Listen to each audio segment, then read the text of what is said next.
2차 대전 때 독일에 있는 아우슈비츠 포로 수용소에서 살아남은 사람 가운데 빅토르 프랑클이라는 사람이 있습니다. 이 사람은 자신의 경험을 바탕으로 해서 어미요법이라는 이론을 발표하게 되었습니다. 그런 후에 이런 이야기를 하게 되었습니다. 믿음이 약한 사람은 어려운 일을 당하게 되면 약하게 되고, 믿음이 강한 사람은 어려운 일을 당하게 되면 강하게 된다. 이런 이야기를 하게 됩니다. 그는 아우슈비츠 수용소에서 자신의 믿음이 더욱더 견고하게 되어진 것을 바탕으로 고백하고 이야기한 내용이라는 겁니다. 우리는 이 말씀을 따라서 우리의 믿음을 한번 진단해 보아야 한다는 겁니다. 내 믿음이 강한 믿음인지 내 믿음이 약한 믿음인지 생각해 보라고 말씀해 주고 있습니다. 믿음이 약한 사람들은 어려운 일을 만나게 되면 그 약한 믿음 때문에 오히려 자신이 더욱더 약해지게 되고, 믿음이 강한 사람은 어려운 일을 만나면 만날수록 그의 믿음이 더욱더 강하게 된다라고 하는 겁니다. 따라서 상황이 우리의 삶을 지배하는 것이 아니라 믿음이 우리의 삶을 지배하게 된다라고 하는 것을 알 수가 있습니다. 믿음이 강한 사람들은 어떤 상황 속에서도 유익함을 얻게 되었습니다. 왜냐하면 모든 것이 합력할 선을 이루기 때문에 믿음이 있는 사람, 믿음이 강한 사람은 어떤 일을 당해도 유익됨을 얻게 되고, 믿음이 연약한 사람들은 어떤 일을 당해도 유익함을 얻지 못하게 된다라고 하는 겁니다. 아무리 상황이 좋아져도 유익함을 얻지 못하게 됨을 보여주고 있습니다. 오늘 요양원에서 일어난 일입니다. 어느 날 밤에 비가 내리고 천둥이 치고 있었습니다. 요양원 안에 있는 사람들은 즐겁고 좋은 시간들을 보내고 있었습니다. 왜냐하면 비가 내려서 날씨가 시원해지기 때문에, 좋은 날씨 때문에 기분이 상쾌해졌습니다. 근데 갑자기 어둠 속에서 요란한 쌓인 소리가 들려오기를 시작합니다. 무슨 태풍이 불어오는 겁니다. 아주 거센 태풍이 불어오는 겁니다. 그러면서 그 요양원에 있는 사람들에게 빨리 안전한 곳으로 피하라고 외치는 겁니다. 그래서 그 요양원에 있는 사람들이 요양원에 있는 사람들을 모시다가 걸을 수 있는 사람은 걷게 하고, 휠체어에 탄 사람은 휠체어에 타게 하고, 속히 안전한 곳으로 대피를 하게 되었습니다. 그런데 그곳에 있는 사람들은, 일하는 사람들은 왜 지금 사람들 옮기는지 알지만, 그곳에 요양소에 있는 사람들은 영문도 알지 못한 채 막 발걸음을 제쳐가고 안전한 곳으로 대피를 하게 되었습니다. 사람들을 보니까 모두가 공포에 질려져 있는 거예요. 공포에 질려 있는 이 사람들을 보고 80이 넘은 한 할머니가 이렇게 이야기하는 거예요. 우리 지금 기도합시다 라고 하는 거예요. 그리고 기도를 하기를 시작을 하게 되었습니다. 연약한 노인이, 요양원에서 남의 도움을 받고 있는 한 노인이 굵은 목소리로 기도하기를 시작합니다. 창문을 통해서는 번쩍이는 번개소리, 우레소리, 빗소리가 우렁차게 내리지만 이 할머니는 열심히 기도하게 되었습니다. 할머니의 기도가 끝나자 또 이 여인은 찬송하자는 겁니다. 그래서 찬송이 시작되어지고 찬송이 계속해서 불러지게 되었습니다. 그 무서운 밤, 태풍이 강하게 몰아치는 밤에 그 요양원은 마치 어떤 사람들은 공포에 질려 있고 어떤 사람은 천국 같은 기쁨을 누리게 되는 거예요. 그 천국 같은 기쁨을 누리게 된 것은 무엇 때문입니까? 그것은 한 할머니의 기도 때문에, 한 할머니의 믿음 때문에 그 공포스러운 밤이 천국 같은 밤이 되었다라고 이야기합니다. 상황은 태풍 때문에 위급한 상황인데도 불구하고 한 할머니의 믿음 때문에, 기도 때문에 그것이 찬송과 기쁨의 시간이 되었다라고 이야기하고 있습니다. 우리의 삶을 결정하는 것은 환경이 아니라 믿음이다 라고 말씀해 주고 있습니다. 믿음이 우리 인생의 문제의 해답이 되는 것을 보여주고 있습니다.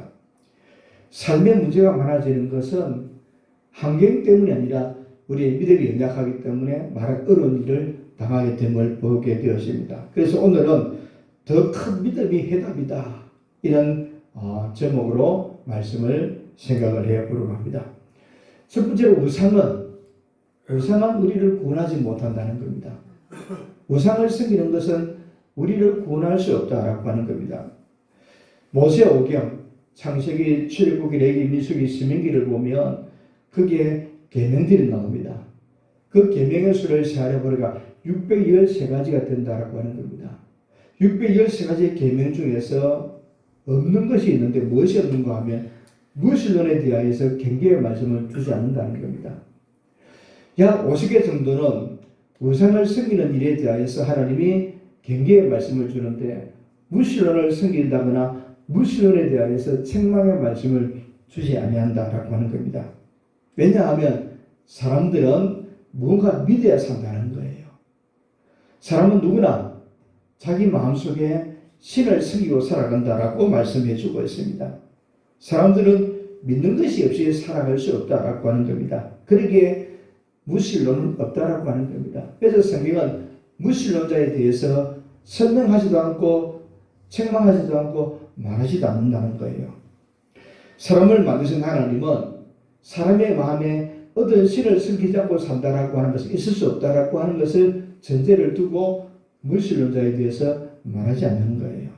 사람은 하나님을 섬기든지 아니면 우상을 섬기든지 둘로 나누어진다는 거예요. 하나님을 섬기는 사람들과 우상을 섬기는 사람들로 나누어진다는 겁니다. 사람들은 종종 나는 아무 신도 섬기지 않는다는 사람들이 있어요. 그런 사람들 속에는 뭘 섬기는가 하면 자기 자신이 우상에 대해서 자기 자신을 섬기는 거예요. 자기 자신을 믿고 살아간다는 겁니다. 그러므로 사람들은 하나님을 섬기든지 우상을 섬기든지 둘로 나누어지게 된다는 겁니다. 그런데 우상은 절대 우리를 구원하지 못한다는 겁니다. 우상이 무엇입니까? 오늘 사도를 7절에 보니까 그들의 우상들은 은과 금이요 사람의 손으로 만든 것이라 입이 있어도 말하지 못하며 눈이 있어도 보지 못하며 귀가 있어도 듣지 못하며 코가 있어도 냄새 맡지 못하며 손이 있어도 만지지도 못하며 발이 있어도 걷지 못하며 목구멍이 있어도 작은 소리를 조차 내지 못하느니라. 이게 말씀하는 거예요. 우상은 아무리 크게 만들어도 우리나라 곳곳에 가면 큰 불상들이 얼마나 많이 있습니까? 말하지 못하죠. 듣지도 못합니다. 아주 작은 소리조차 내지 못하는 거예요. 이렇게 우상은 무능한 존재고 우상은 우리를 어려움에서 구원하지 못한다는 거예요. 그래서 우상을 믿는 것은 약한 믿음이고 그 우상을 믿으면 어려운 일을 당하면 점점 더 어려운 일을 겪게 된다라고 하는 겁니다. 오늘 이 땅에는 우상을 섬기는 사람들이 충만한 시대에 살고 있습니다. 하나님을 섬기지 않는 사람은 다 우상을 섬기는 사람들이기 때문에 세상에는 우상을 숭배하는 사람들이 얼마나 많은지 모릅니다. 또 오늘 이 시대 사람들은 하나님을 더 섬기지 아니하려고 몸부림치는 시대에 살아간다라고 하는 겁니다. 그래서 하나님을 섬기지 않는 사람들이 많아지면 자연스럽게 우상을 섬기는 사람들이 많아질 수밖에 없다라고 하는 거예요. 그래서 사도 바울은 이렇게 피조물을 섬기는 사람들, 우상을 섬기는 사람들 두고 어리석은 사람이다라고 로마서 1장 24절 25절에 말씀하는데 그러므로 하나님께서 그들을 마음의 정욕대로 더러움에 내버려 두사 그들의 몸을 서로 욕되게 하게 하셨으니 이는 그들이 하나님의 진리를 거짓것으로 바꾸어 피조물을 조물보다 더 경배하고 섬김이라 주는 곧 영원히 찬송할 이시로다. 하나님을 섬기지 않는 사람들은 하나님보다도 사람이 만든 피조물들을 더 잘 섬긴다는 겁니다. 누가 더 귀한지 구분하지 못하고 살아가는 어리석은 사람들이 많다라고 우리에게 말씀해 주고 있습니다. 하나님을 섬기지 않는 사람들은 하나님이 만드신 피조물들을 믿고 그런 사람들은 마음의 욕심에 끌려서 욕되게 또 거짓되게 종교한 삶을 살지 못하고 사랑받지 못한 삶을 살게 된다라고 우리에게 말씀해 주고 있습니다. 우상은 우리를 구원하지 못한다는 겁니다. 오직 하나님만이 우리를 구원하시는 구원자가 되십니다. 아멘. 하나님만이 우리를 구원하시는 구원자가 되십니다. 오늘 15절에 우리가 너희는 천지를 지으신 여호와께 복을 받는 자로다. 천지를 지으신 하나님은 전능하신 하나님이십니다. 그 하나님은 우리를 모든 것에서 구원할 수 있는 분입니다. 하나님 우리를 구원하지 못할 것은 아무것도 없다라고 하는 겁니다. 그러면서 오늘 9절에 보니까 하나님은 우리의 도움과 방패가 되신다라고 말씀합니다. 하나님은 하나님을 의지하는 사람들에게 도움이 되고 방패가 되어 주십니다. 유대인이나 이방인이나 누구든지 하나님을 의지하는 사람은 하나님이 방패와 도움이 되어 주신다는 겁니다. 이 도움은 모든 것을 할 수 있는 도움이 되고 방패는 모든 것을 막을 수 있는 방패가 됩니다. 하나님은 어느 것이든지 우리를 도울 수 있고 어느 것이든지 우리를 막을 수 있는 도움과 방패가 되십니다. 또 하나님은 우리에게 복을 주신다라고 12절에 말씀합니다. 하나님께서 우리에게 복을 주시는데 하나님은 하나님을 의지하는 모든 사람들에게 복을 주시는 분입니다. 여기는 유대인이나 이방인이나 누구든지 하나님을 의지하면 하나님이 복 주신다라고 말씀해 주고 있습니다. 그러면서 오늘 이 본문 속에 보면 여호와를 의지하라, 여호와를 의지하는 말씀들이 많이 나오고 있습니다. 하나님을 의지하는 것이 큰 믿음이라는 겁니다. 하나님을 의지하는 것. 오늘 이 본문을 보면 9절부터 이스라엘의 여호와를 의지하라, 10절에도 아론의 집이여 여호와를 의지하라, 또 11절에도 여호와를 의지하라, 여호와를 의지하라고 말씀해 주고 있습니다. 여호와 하나님을 의지하는 것이 바로 큰 믿음이라는 겁니다. 하나님을 의지하는 그 믿음을 소유한 사람은 어떤 상황을 만나더라도 그 마음에 평안이 주어진다는 겁니다. 하나님을 의지하는 사람은 그 마음에 참된 평안이 있습니다. 찬송가 413장에 보면 내 평생에 가는 길 순탄하여 늘 잔잔한 강 같든지 큰 풍파로 부수고 어렵든지 너의 영혼은 늘 편안하다. 하나님을 의지하는 사람은 미래에 대한 평안함, 안전함이 주어집니다. 예수 그리스도 안에서 여러분 마음에 참된 평안을 누리며 살아갈 수 있기를 바랍니다. 우리의 삶이 아무리 혼란스럽고 어려워도 예수님이 주시는 참된 평안이 우리를 주장해서 하나님을 의지하며 그 마음에 평안이 있다. 이랬습니다. 이런 평안이 있기를 바랍니다. 또 그 믿음의 사람은 어려운 일을 만날수록 그 믿음이 점점 더 강해진다는 겁니다. 하나님을 믿는 사람들은 어려운 일을 당할수록 더 믿음이 강해지는 거예요. 더 커지게 되고 그 믿음이 빛나게 되어집니다. 또 어려운 일을 만나도 두려워하지 않게 됩니다. 또 어떤 어려움 앞에서도 감당할 수 있는 사람이 되어집니다. 또 이런 사람들은 세상을 이끌어갈 수 있는 지도자가 되어지기도 한다라고 하는 겁니다. 더 큰 믿음의 사람이 되어서 어려운 일을 당할수록 우리의 믿음이 점점 더 강해지고 또 굳세지고 튼튼한 믿음의 사람들이 되어지기를 바랍니다. 큰 믿음의 사람들은 어려움 속에서도 또 복을 받더라고 하는 거예요. 하나님을 의지하는 사람은 좋을 때도 나쁠 때도 복을 받습니다.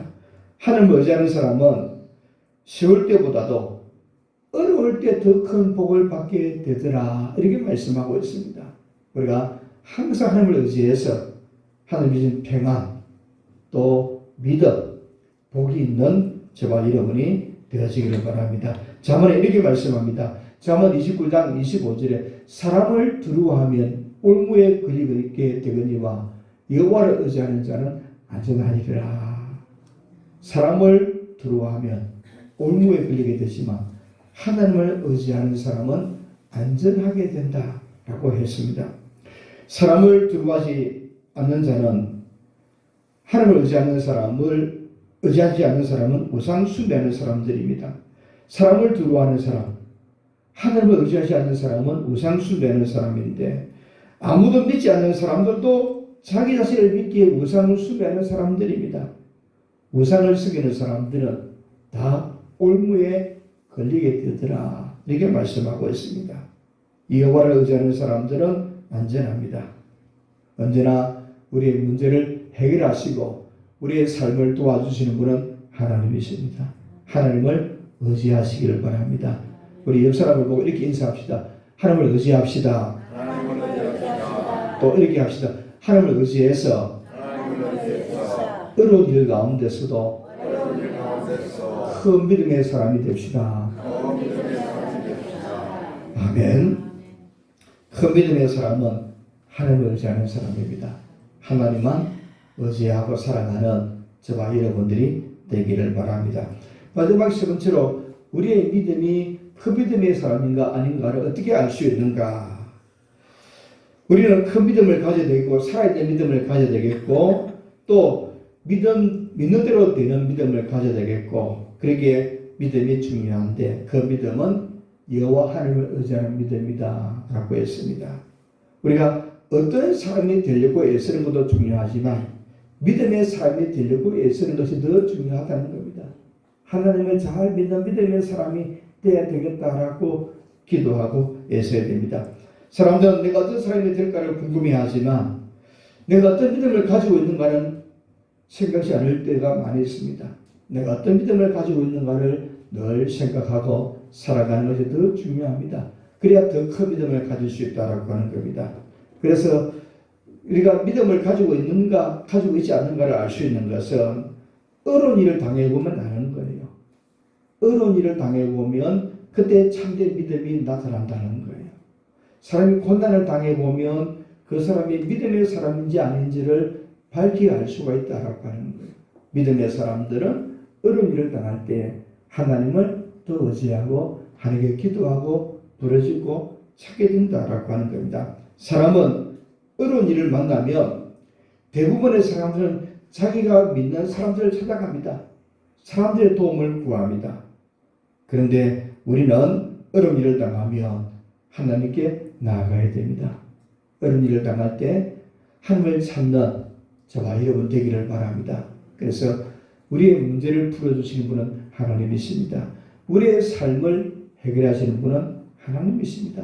하나님께서 역사하셔서 우리의 삶을 도우시고 우리의 문제를 해결하시고 어려운 가운데서도 위기 가운데서도 우리의 믿음이 빛나는 저와 여러분들이 되어지기를 바랍니다. 또 믿음의 사람은 내가 어느 곳에 투자하는지를 보면 믿음의 사람인지 믿음의 사람이 아닌지를 알 수가 있어요. 사람들은 대부분 어디에 많은 걸 투자합니까? 돈에 많은 걸 투자합니다. 또 시간에 많은 걸 투자합니다. 또 열심을 투자하기도 합니다. 우리는 어느 곳에 많은 것을 투자하고 살아가고 있는가? 돈과 또 물질과 또 건강이나 또 어떤 열심 이런 것에 투자하고 있지 아니하는가? 사람들은 자기를 행복해 줄 수 있는 곳에 많은 시간을 들이기도 합니다. 또 사람들은 자기를 유리하게 해주는 것, 유익하게 하는 일에 많은 것을 투자하기도 합니다. 오늘 우리는 어느 곳에 더 많은 시간을 들이고 있는가를 생각해 보아야 한다는 것. 그것이 바로 믿음의 사람과 믿지 않는 사람의 차이가 나는 거예요. 우리는 어디에 많은 시간을 투자합니까? 하나님께 예배하는 일에, 하나님께 기도하는 시간에, 하나님을 찬송하는 시간에, 하나님을 만나는 시간에 더 많은 시간을 투자한다면 분명히 그 사람은 믿음의 사람이라는 거예요. 내가 어느 곳에 더 많은 것을 귀하게 여기고 소중하게 생각하는가를 생각하는 겁니다. 살펴보는 겁니다. 이것이 바로 내가 믿음의 사람인지 믿음이 적은 사람인지를 구분하게 되는 거예요. 사랑하는 여러분, 우리 모두가 내가 믿음의 사람이기에 하나님께 또 영적인 것에 신령한 일에 더 많은 것을 투자하고 나아가는 우리 모두가 되어질 수 있기를 바랍니다. 또 하나는 그 믿음의 사람은 말이 아니라 행함에 있다라고 하는 거예요. 여러분, 말은 누구나 쉽게 할 수 있어요. 행함은 쉽지 않은 거죠. 사람은 말로 믿음을 이야기합니다. 근데 진짜 믿음은 행함으로 이야기하는 거예요. 말로서 하는 것이 아니라는 거예요. 행함을 통하여 그의 믿음을 볼 수가 있습니다. 어려운 일을 만날 때 어떤 행동을 하고 있는가를 생각해 보면 내가 어떤 믿음의 사람인가를 알 수가 있습니다. 사람은 살아가면서 어려운 일들, 힘든 일 누구나 다 겪게 되었습니다. 그때 내가 가장 먼저 생각나는 대상이 누군가? 이것은 바로 믿음의 사람이 어떤 믿음의 사람인가를 알 수 있는 거예요. 환난을 당하고 시련을 당할 때 항상 믿음의 말, 믿음의 자리, 또 신앙 고백의 자리, 하나님을 의지하는 자리에 나와야 한다는 겁니다. 그래서 오늘 이 본문 속에는 여호와를 의지하라, 여호와를 의지하라고 말씀합니다. 아론의 집이여, 또 오늘 이 본문에 보니까 이스라엘의 집에도 복을 주시고 아론의 집에도 복을 주시는데 여호와를 의지하라고 말씀하고 있습니다. 여호와를 의지하는 것이 하나님 우리의 도움이 되시고 방패가 되어지기 때문입니다. 우리는 말로 사는 것이 아니라 행함으로 하는 것이 참된 믿음이다 라고 말씀하고 있습니다. 어려울 때 의지하는 것이 참된 믿음이고, 내가 가장 많은 것을 투자하는 것이 바로 어딘가를 생각해 볼 때 믿음의 자리인지 아닌지를 알 수가 있고, 믿음은 말로 하는 것이 아니라 행함으로 하는 것이다 라고 말씀해 주고 있습니다. 세상을 이끌어가는 지도자, 세상을 돕는 사람들은 공부를 많이 하는 사람도 아니고 돈이 많이 있는 사람도 아니라 믿음이 있는 사람이 있을 때 이 세상은 안전하고 밝고 행복이 있다라고 하는 겁니다. 사랑하는 여러분, 여호와 하나님을 믿는 사람은 자기의 귀한 것들을 하나님께 많이 투자하는 사람들입니다. 하나님께 많은 것을 가지고 나아가는 거예요. 하나님께 점점 더 많은 시간을 드리는 것, 하나님께 물질을 드리는 것, 마음을 드리는 사람들이 귀한 믿음의 사람들입니다. 오늘 우리의 믿음을 가지고 이 큰 믿음을 가지기 위해서 열심과 시간과 돈을 하나님께 많이 투자해야 된다는 겁니다. 하나님께 많이 드려야 된다는 겁니다. 그런 사람이 큰 믿음의 사람인 거예요. 하나님은 우리의 믿음을 보십니다. 오늘 저와 여러분이 하나님 앞에 큰 믿음을 보여드릴 수 있는 큰 믿음의 사람이 되셔서 어려울 때 하나님이 우리에게 문제를 해결하시고, 힘든 일을 당할 때 위로하시고, 또 고통을 당할 때 주님이 격려하시는 이런 하나님으로부터 위로와 도우심과 능력과 문제 해결을 받는 저와 여러분 되어지기를 주님의 이름으로 축복합니다.